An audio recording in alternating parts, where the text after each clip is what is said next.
안녕하세요. 1월 24일 월요일에 블록체인 투데이입니다. 최근 안철수 국민의당 대선 후보가 자신이 설립한 백신 소프트웨어 기업인 안랩이 10년 전 메타버스 게임 플랫폼 로블록스에 투자한 2천만 원이 현재 250억 원의 수익을 올렸다고 밝혔습니다. 10년 사이에 1280배가 넘는 수익을 올린 셈인데요. 그러면서 그는 국민연금도 이런 투자를 했어야 한다고 지적했습니다. 많은 업계 전문가들이 앞으로 10년의 먹거리는 메타버스에 있다고 보고 있는데요. 초월, 그 이상을 뜻하는 그리스어 메타와 세상, 우주를 뜻하는 유니버스의 합성어인 메타버스가 어떤 새로운 가치를 창출할지 지켜봐야겠습니다. 그럼 오늘 블록체인 업계 주요 소식입니다. 정부가 14조 원 규모의 새해 첫 추가 경정 예산안을 발표했습니다. 여기에는 매출이 감소한 소상공인과 또 자영업자에게 300만 원을 지급하는 안이 포함됐는데요. 김부겸 국무총리는 정부는 소상공인의 지원과 또 방역 보강에 필수적인 시급한 사업으로만 총 14조 원 규모의 추경안을 마련했다면서 지난해 추가로 들어온 세수를 국민들께 돌려드려야 한다는 취지를 반영하되 아직 결산이 마무리되지 않았기 때문에 재원은 대부분의 국채 발행을 통해 충당했다고 설명했습니다. 김 총리는 매출이 감소한 소상공인 분들에게는 기존에 지급했던 100만 원의 방역 지원금에 더해서 추가로 300만 원을 지급할 수 있도록 하겠다며 최근 방역 조치 연장으로 부족해진 손실보상법에 따른 소요 재원도 확충했다고 밝혔습니다. 그러면서 정부는 재정 상황이 허락하는 한 가능한 모든 수단을 동원해서 소상공인과 또 자영업자분들을 돕겠다고 약속했습니다. 암호화폐 거래액은 코스닥 거래액의 2배 수준을 넘고 있습니다. 그만큼 국민의 자산 형성의 방편으로 아주 중요한 시장이 되고 있는 건데요. 이에 더불어민주당이 암호화폐 투자 수익의 과세 기준을 현 250만 원에서 5천만 원으로 상향하겠다고 밝혔습니다. 이재명 대선 후보가 전날 암호화폐 과세 면제 기준을 올리겠다고 약속한 데 따른 후속 조치인데요. 여당은 투자자 및 사업자 보호 그리고 건전한 디지털 자산의 생태계를 조속하게 구축하기 위해서 암호화폐 소득에 대한 과세를 주식이나 펀드 투자 소득에 적용되는 금융 투자 소득 과세와 차등해서 적용할 필요가 없다고 강조했습니다. 글로벌 블록체인 게임 시장 공략을 위한 기업들의 라인업 확보 경쟁이 치열합니다. 시장의 입지 강화를 위해서 기존 게임과 신규 게임을 가리지 않고 계약에 나서고 있는 상황인데요. 현재 다수의 국내 기업들이 블록체인 게임 시장의 진출을 선언한 상황입니다. 이 중에 위메이드가 가장 선두주자인데요.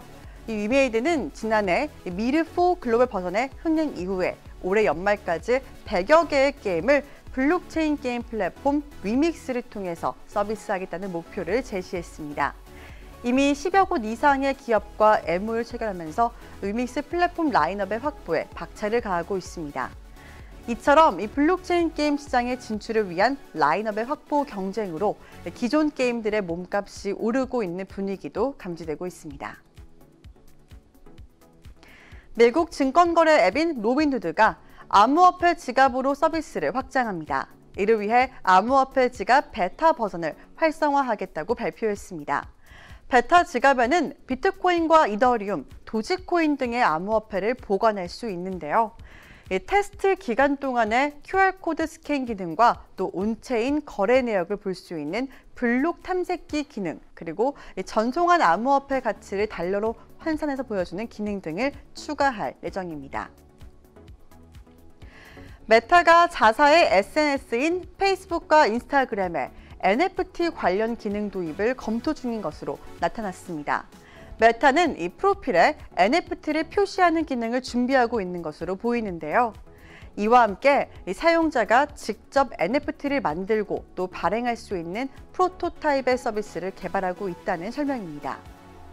여기에서 더 나아가서 메타는 NFT를 사고 팔 수 있는 거래소의 사업도 검토 중인 것으로 보이는데요.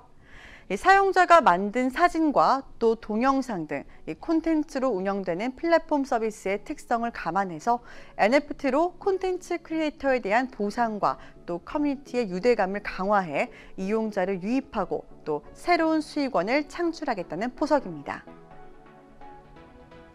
메타뿐 아니라 타 빅테크 기업들도 NFT 흐름에 올라타기 위해 노력 중입니다.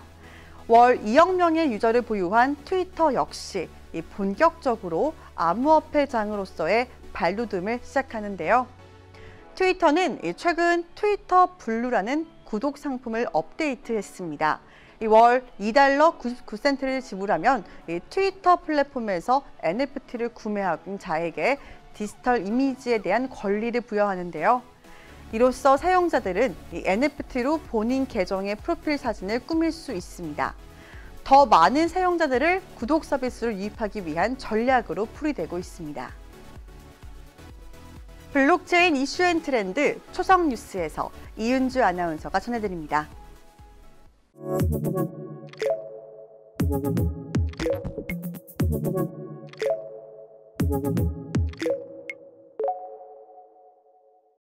블록체인 업계 화제의 뉴스를 초성으로 알아보는 초성 뉴스 시간입니다. 최근 우리나라는 대선을 앞두고 대선 후보들의 가상자산과 관련된 거침없는 공약들이 나오고 있죠. 투자 수익 5천만 원까지 비과세하겠다, ICO, STO를 다시 허용하겠다, 또 코인 거래소의 은행 실명 계좌 인증 부담을 완화해주겠다 등등 우리 시장에는 한 줄기 빛과 같은 가능성들이 계속 열리고 있습니다. 그렇다면 이 시각 세계에서는 가상자산과 관련해 어떤 이슈들이 있는지 함께 살펴볼까요? 첫 번째 나라 초성으로 만나봅니다. 미음 기억입니다. 네, 바로 미국인데요. 미국 정치계에서는 진작에 가상자산을 이용한 공약들이 활기를 치고 있었습니다. 포퓰리즘 아닐까 하는 느낌의 공약들도 많았지만 시간이 흘러서 어느새 미국 정치권 인사들이 그 공약을 실천해야 하는 시기가 왔는데요. 미국에서 주목을 받았던 공약들, 여러분들은 뭐가 떠오르시나요? 뉴욕 시장의 비트코인으로 월급 받기 공약 다들 기억하시죠? 외신에 따르면 뉴욕시는 에릭 아담스 시장이 첫 급여를 암호화폐로 받겠다는 약속을 지켰다고 전했습니다. 다만 아담스 시장이 월급 전액을 다 비트코인으로 받은 것은 아니고요. 코인베이스를 통해서 비트코인과 이더리움으로 받는다고 합니다. 한편 코인베이스는 암호화폐로 급여를 받을 수 있는 기능을 지난해 9월 출시했었죠. 월급을 비트코인으로 받는 아담스 시장의 꿈처럼 뉴욕이 세계 중심으로 암호화폐와 다른 금융혁신의 중심의 자리를 계속 유지할 수 있을지 지켜보셔야겠습니다. 그럼 다음 나라 확인해 볼까요? 피읍, 리을, 시옷입니다. 명품의 고장이죠? 네, 바로 프랑스입니다.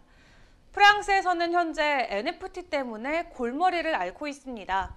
명품 브랜드의 상표권 침해 관련 소송전이 계속 이어지고 있기 때문인데요.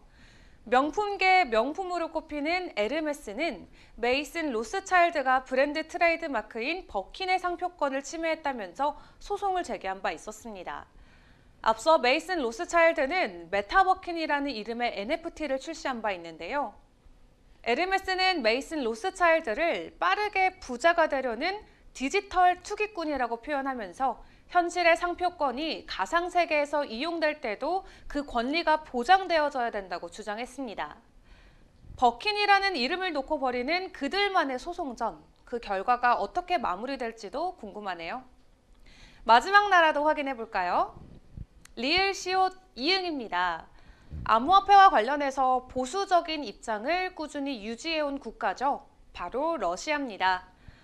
러시아 중앙은행이 암호화폐 사용, 거래, 채굴을 금지해야 한다는 입장을 본격적으로 밝혔습니다. 러시아 중앙은행은 암호화폐가 변동성이 크며 사기 등 불법 활동에 폭넓게 사용된다고 지적했는데요.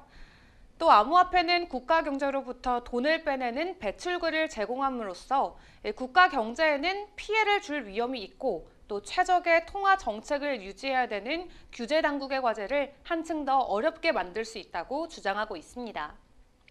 이렇게 암호화폐를 위험 자산으로 못 박은 만큼 앞으로 러시아가 이 암호화폐와 관련해서 활동을 어떻게 효과적으로 금지하는 새로운 법률과 규정들을 세워나갈지 지켜보셔야겠습니다. 지금까지 초성뉴스 이은주였습니다. 매일같이 NFT나 메타버스 관련 업계 소식들이 들려오고 있습니다. 메타버스는 많은 회사들이 만들어가야 하는 미래일 텐데요. 지금부터 잘 관찰하고 연구해야 할 분야인 것 같네요. 오늘 저희가 준비한 방송은 여기까지입니다. 정오에는 블록체인 투데이 플러스에서 실시간 차트 리딩 그리고 소통의 시간까지 함께하겠습니다. 그럼 정오에 만나요. 안녕!